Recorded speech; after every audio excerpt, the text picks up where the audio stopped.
बिस्मिल्लाह की अहमियत। बिस्मिल्लाह एक ऐसा कलिमा है जो हर काम से पहले पढ़ने का हुक्म दिया गया है। सुबह को बिस्तर से उठने से लेकर रात को सोने तक कोई भी काम हो, बिस्मिल्लाह जरूर कहना चाहिए, इसलिए कि बिस्मिल्लाह कहने से अल्लाह रब्बुल इज्जत की मदद साथ होती है और हर काम में आसानी होती है। कुरान मजीद में हर सूरह सिवाय सूरह तौबा से पहले बिस्मिल्लाह का होना इसकी फजीलत और अहमियत की दलालत करती है और बिस्मिल्लाह सूरह फातिहा का हिस्सा भी है। बगैर बिस्मिल्लाह पढ़े सूरह का आगाज नहीं कर सकते, क्योंकि ये अल्लाह का हुक्म है। हुजूर सल्लल्लाहु अलैहि वसल्लम ने इरशाद फरमाया, दुनिया या आखिरत का हर काम अगर बिस्मिल्लाह से शुरू न किया जाए तो वह अधूरा है और नाकिस है। अल्लाह ताला के यहाँ उसकी कोई कदर व कीमत नहीं। जो बिस्मिल्लाह पढ़ने का एहतमाम नहीं करता, जो इसका एहतमाम करता है तो अल्लाह ताला उसको उस काम में बरकत अता फरमाते हैं। बिस्मिल्लाह पढ़ने की चंद फजीलतें और अहमियत। कुरान मजीद के पढ़ने से पहले बिस्मिल्लाह का कहना यानी अल्लाह ताला के नाम से शुरू करना है। हम जानते हैं अगर कोई भी काम से पहले अल्लाह ताला का नाम लेते हैं तो उस काम को करने में आसानी पैदा कर दी जाती है। जिस खाने को बिस्मिल्लाह पढ़कर खाया जाए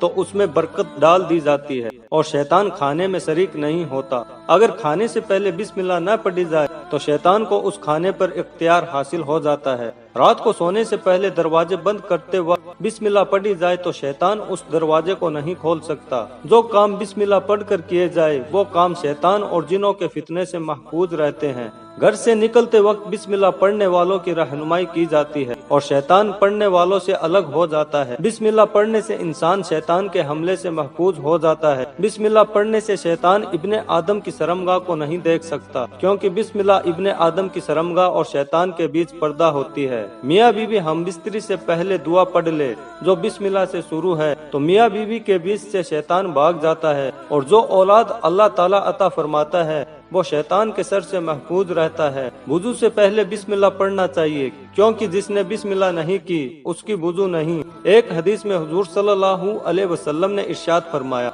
जो शख्स अल्लाह ताला का नाम लेकर वुजू करे यानी बिस्मिल्लाह पढ़कर वुजू करे तो यह वुजू उसके जिस्म के तमाम अंगों की तहारत यानी पाकी का सबब बन जाएगा। बिस्मिल्लाह कहने से अल्लाह ताला की तरफ से सकीनत नाजिल होती है। जिस जानवर पर बिस्मिल्लाह यानी अल्लाह ताला का नाम ना लिया जाए उसको खाने से सख्त मना किया गया है और हराम करार दिया गया है। बिस्मिल्लाह पढ़कर जानवर ज़िबा करने से एक तो अल्लाह ताला का हुक्म पूरा होता है और दूसरी ये कि इसमें बरकत होती है। आज के इस वीडियो में हम आपको नमाज से जुड़े कुछ मसाइल के बारे में बताएंगे। आप इन बताई गई बातों को गौर से सुने और उस पर अमल करने की कोशिश करें और दूसरे भाइयों और बहनों को भी बताएं। नमाज पढ़ने के लिए बदन का पाक साफ होना बहुत जरूरी है। नापाकी में नमाज पढ़ना गुनाह कबीरा है। जिस भी जगह नमाज पढ़ी जा रही है उस जगह का पाक होना जरूरी है। गीली या गंदी जगह पर नमाज अदा न करे। अस्सलाम कहते ही नमाज खत्म हो जाती है, इसलिए अगर कोई आदमी इमाम के अस्सलाम कहते वक्त जमात में शरीक हुआ तो नमाज नहीं होगी। नमाज शुरू करने से पहले उस नमाज की नियत करना बहुत जरूरी है। जो भी नमाज पढ़ रहे हैं उसकी नियत जरूर करे, जैसे फजर, जोहर, मगरिब वगैरह। नमाज पूरी करने के लिए अस्सलामु अलैकुम व रहमतुल्लाह कहना सुन्नत है। अस्सलाम कहना वाजिब है, अलैकुम कहना वाजिब नहीं। सुन्नत यह है कि इमाम दोनों सलाम बुलंद आवाज से कहे, लेकिन दूसरा सलाम पहले सलाम से कुछ आहिस्ता आवाज में कहे। दाहिनी तरफ सलाम फेरने पर चेहरा इतना घूमना चाहिए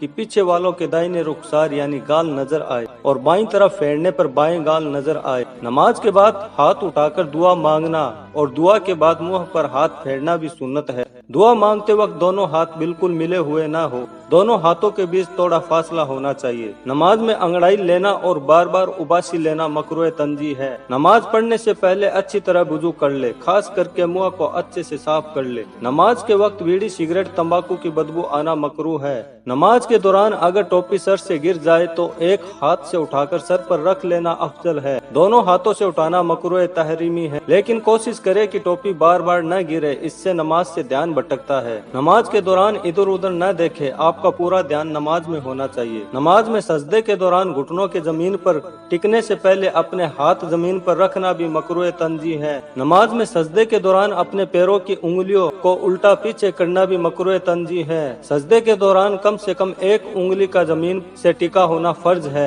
3 उंगलियों का टिका होना वाजिब और सारी उंगलियों का टिका होना सुन्नत है। सजदा या रुकू की हालत में 3 बार से कम तस्बीह पढ़ना मकरूह है, इसलिए जल्दबाजी कभी नमाज न पढ़े। सजदा करने पर اگر پیشانی پر دھول یا گھاس وغیرہ لگ جائے تو اسے ہٹانا مکروہ ہے، لیکن اگر اس کی وجہ سے کچھ کھجلی یا جلن جیسا ہو رہا ہے تو ہٹانے میں حرج نہیں۔ فرض کی ایک رکعت میں کسی ایک آیت یا سورت کو بار بار پڑھنا مکروہ ہے، لیکن اگر اس کے علاوہ کچھ یاد نہ ہو تو کوئی حرج نہیں۔ آنکھ بند کر کے نماز پڑھنا بھی مکروہ ہے۔ گھر پر بھی نماز ادا کرے، اس سے شیطان کا سایہ گھر پر کبھی نہیں آتا۔ اللہ ہم سب کو 5 وقت کی نماز پابندی سے پڑھنے کی توفیق عطا فرمائے اور اللہ کی بتائی باتوں اور حدیثوں پر عمل کرنے کی توفیق عطا فرمائے، آمین۔